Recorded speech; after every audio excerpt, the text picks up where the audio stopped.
보호무역주의는 국가가 자국 산업을 외국 경쟁으로부터 보호하기 위해 고안된 경제 정책입니다. 이해의 편의를 위해 우리는 이를 종종 경제적 가정집 지키기에 비유할 수 있습니다. 상상해보세요. 여러분의 집이 바로 여러분의 국가이고 집 안의 여러 가구들의 TV, 소파, 식탁 등이 여러분의 국내 산업입니다. 이웃집에서도 비슷한 가구들을 만들어 팔기 시작했는데 가격도 더 저렴하고 디자인도 현대적입니다. 여러분의 가정집을 보호하려면 두 가지 선택이 있습니다. 1. 외부에서 들어오는 가구들에 추가 비용 관세를 부과해 가격 경쟁력을 떨어뜨리거나 이 집 안에서만 사용할 수 있는 특별한 가구를 만들어 수입량 제한 외부 경쟁을 제한하는 것입니다. 이와 같이 국가가 자국 산업을 보호하려고 할 때 사용하는 정책들이 바로 보호무역주의의 핵심 도구인 관세 부과, 수입량 제한 등입니다. 보호무역주의에 대한 이해를 돕기 위해 역사 속 예화를 하나 들어보겠습니다. 1930년 대공황 시기 미국은 스무트홀이 관세법을 도입했습니다. 이 법은 수천 가지의 수입품에 대해 높은 관세를 부과했는데 이는 자국 산업을 보호하고 국내 일자리를 유지하기 위한 시도였습니다. 하지만 이 조치가 오히려 세계 경제를 더욱 악화시키고 세계 각국이 서로 보복 관세를 부과하면서 국제 무역이 크게 축소되는 결과를 낳았습니다. 다른 예로 최근의 무역 전쟁도 보호무역주의가 현대 경제에 미치는 영향을 잘 보여줍니다. 미국과 중국 사이의 무역 전쟁에서 양국은 서로에 대해 고율의 관세를 부과했습니다.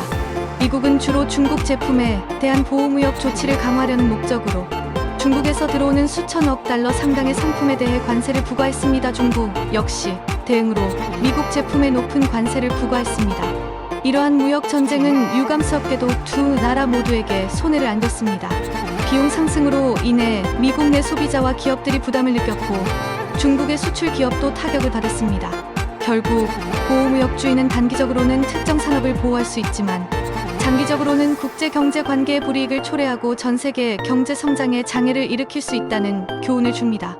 실제로 많은 경제학자들은 개방적인 무역 정책이 경제 발전에 더 유리하다고 주장합니다. 그럼에도 불구하고 어떤 경우에는 보호무역주의가 자국 산업의 발전과 일자리 창출을 도모하기 위해 필요할 수 있습니다. 예를 들어 신생산업이 외국의 경쟁자들로부터 공정한 기회를 가질 시간을 필요로 할 때입니다.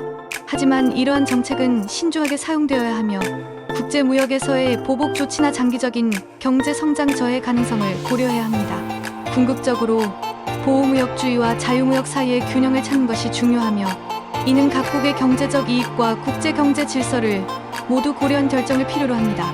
그렇기 때문에 보호무역주의와 자유무역 사이에서의 균형은 매우 중요합니다. 예를 들어 국제무역기구 WTO 같은 기관은 국가 간의 공정한 무역을 촉진하고 보호무역주의로 인한 부정적 영향을 최소화하기 위해 노력합니다. 세계 경제는 서로 연결되어 있기 때문에 한 국가의 보호무역주의 정책이 다른 국가에 영향을 미칠 수 있습니다. 따라서 국제적인 협력과 대화를 통해서만 진정으로 모두에게 이익이 되는 경제 정책을 수립할 수 있습니다. 보호무역주의와 자유무역 사이의 균형을 잘 찾는 것이 각국의 경제뿐만 아니라 세계 경제에도 긍정적인 결과를 가져올 것입니다. 이러한 균형을 찾는 과정에서는 각국이 자신의 경제 환경과 산업 구조를 면밀히 고려해야 합니다. 예를 들어 고도로 발달한 산업국은 기술과 혁신을 통해 경쟁력을 유지할 수 있지만 개발도상국은 자국의 신생산업을 보호하고 육성하기 위해 일정 기간 동안 보호무역주의 정책이 필요할 수 있습니다. 중요한 것은 이러한 정책이 국제경제에 해를 끼치지 않도록 신중하게 설계되고 실행되어야 한다는 점입니다. 장기적으로는 개방적이고 공정하며 균형 잡힌 무역 체제가 모든 국가에게 이익이 될 것입니다.